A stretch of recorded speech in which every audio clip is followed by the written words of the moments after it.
So, time is your most valuable, non renewable resource. And do you actually know where you're spending it? Hi, if we haven't met before, my name is Michele and I'm a certified online business manager, and I kindly kick digital CEOs out of the back office so they can focus on more sales, more revenue, and my very favorite, more impact. So, do you know where you're spending your most valuable resource, which is your time? A lot of people that I talk to forget that that really is something that they can't ever get back once they've used it. So I know this may sound daunting when I ask people to do it, but you need to keep a time journal. And the reason that is you need to know where you're actually putting your time in and if it's actually worth that time that you're spending on it. Since I do plan a lot of my days, I know exactly where my time is going to go and how long those different tasks are going to take. But in the beginning, not everybody knows that. And it's just a matter of just keeping track of your time. And another thing is make sure that you're putting a dollar amount on that time, because you want to make sure that the task that you're doing is something that you should be doing. So as a business owner, you need to know that the tasks that you do are actually connected to revenue in your business. And if you're not actually able to connect that task to a revenue generating activity, it may not be an activity that you should be doing in your business, and would be better served to actually have and take the time to hire somebody to do that. And I know when you're first starting out, you're like, no way am I going to do it. But it does feel really good when you actually can take the time to focus on those things that are $1,000 tasks. Because if you're worried about a $10 task that somebody else can do and handle for you, then there's not really going to be the ability for you to grow and scale in your business.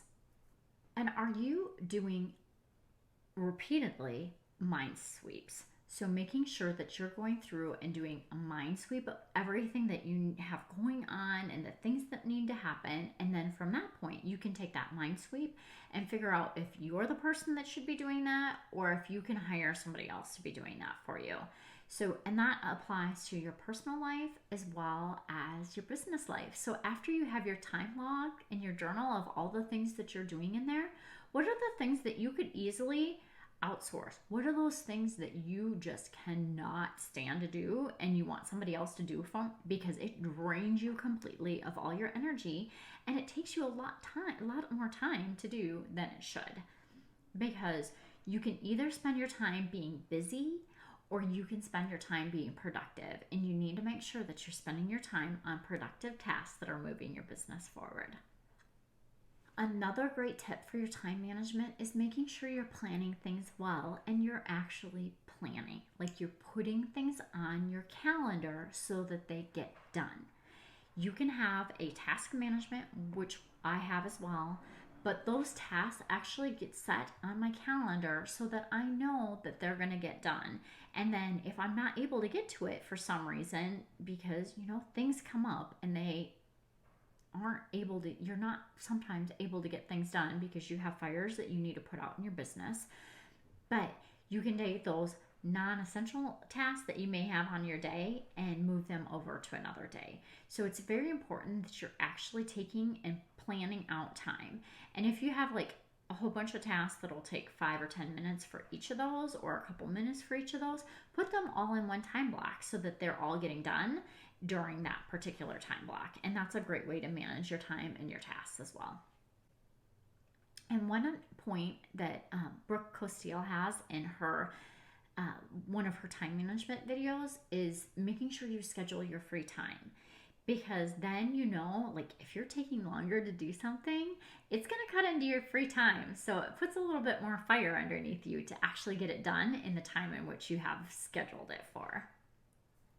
So in addition to actually tracking all of my time, I have a timer that I use for time management, but I also track my time leaks. Like I literally have a time leak tracker so that I can tell if I have too many time leaks in the week, I did something wrong that week before when I planned it.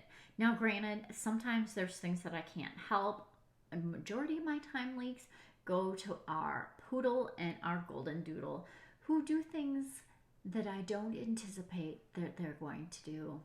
And generally, that requires giving them a bath. So, keep track of your time leaks. What are the things that take time that you didn't plan for in your schedule and took away from doing the things that would have been more productive? So, where do you spend your time? That is the thing that you need to figure out so that you, from that point, can make sure that you're putting the things in your schedule and in your calendar, and that allows you to actually be able to manage your time when you know what you're doing and how long those activities take. Thank you so much for watching, and I hope you have a wonderful day.